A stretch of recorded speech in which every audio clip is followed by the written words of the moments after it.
महाराष्ट्र सरकार पर भ्रष्टाचार के गंभीर आरोप एक बार फिर जोर पकड़ रहे हैं। मंत्री गुलाबराव पाटिल के विवादित बयान के बाद राज्य में राजनीतिक माहौल फिर से गर्म हो गया है और इसी बयान पर आज कांग्रेस नेता नाना पटोले ने सरकार पर तीखा प्रहार किया। कांग्रेस के पूर्व अध्यक्ष और विधायक नाना पटोले ने सरकार पर हमला बोला। उन्होंने कहा कि महाराष्ट्र में महायुति की भ्रष्टाचारी सरकार चल रही है। सरकार का कामकाज किसी कॉमेडी शो जैसा हो गया है। ये लोग एक दूसरे पर आरोप प्रत्यारोप करते रहते हैं। प्रफुल्लभाईंनी कोणाला भ्रष्टाचारी म्हणावं हे हास्यास्पद आहे। ते आज ज्या पद्धतीनं त्यांचं जे राजकारण चाललेलं आहे, इक्बाल मिर्ची वगैरे ते संजय राऊतांनी राज्यसभेमध्ये त्यांच्यावर आरोप केले, त्या आरोपाचं खंडनही केलं नाही।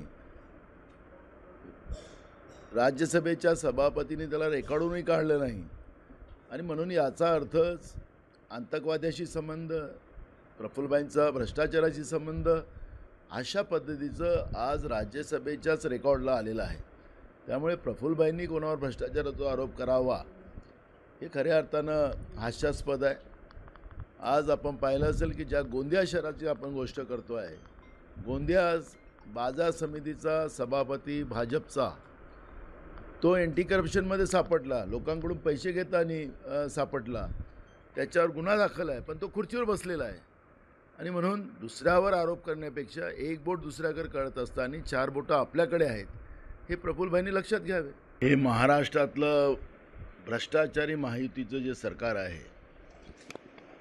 हे कॉमेडी शो जो असतो त्या प्रकारे वागतात आहेत अशा पद्धतीचं चित्र आपण पाहतो आहे। या सरकारमध्ये सेनेचे लोक बीजेपीवाल्यावर भ्रष्टाचाराचे आरोप लावतात, बीजेपीवाले शिवसेनेवर लावतात, राष्ट्रवादीवर लावतात।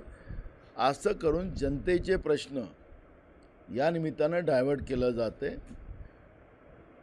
आपण पाहिलं असेल की महाराष्ट्रामध्ये यावर्षी दुष्काळ पडलेला आहे, शेतकरी चिंतित आहे, शेतकऱ्यांच्या मोठ्या प्रमाणात आत्महत्या चाललेल्या आहेत, महागाई मोठ्या प्रमाणात वाढत चाललेली आहे, बेरोजगारी मोठ्या प्रमाणात वाढत चाललेली आहे आणि गेले 5 वर्ष या निवडणुका झाल्या नाहीत, त्याच्यामुळे सगळी शहरांची वाताहत झालेली आहे।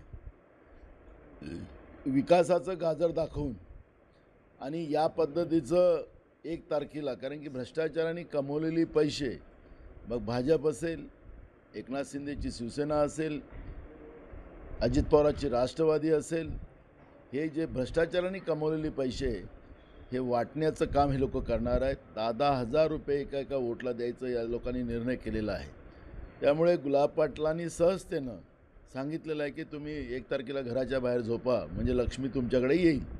पण एक गोष्ट मी या निमित्तानं आव्हान लोकांना करेल की पैसे तुमचे आहेत आणि हे पैसे या लोकांनी भ्रष्टाचाराच्या माध्यमातून जे कमवलेले आहेत तेच पैसे तुम्हाला मिळणार आहेत।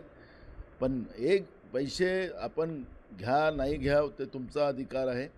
पण माझा मुद्दा या ठिकाणी असा आहे की या भ्रष्टाचारी व्यवस्थेला आणि संविधानाचा रोज खून करणाऱ्या या भाजप आणि महायुतीच्या सरकारला सत्तेतून बाहेर काढायचं असेल तर हे नगरपालिका पहिला पाया आहे आणि हा पाया तुम्ही संविधान वाचवायसाठी आपण रचा आणि महाराष्ट्रामध्ये काँग्रेस आणि महाविकास आघाडीला आपण निवडून द्या, या पद्धतीची भूमिका आम्ही मांडतो आहे।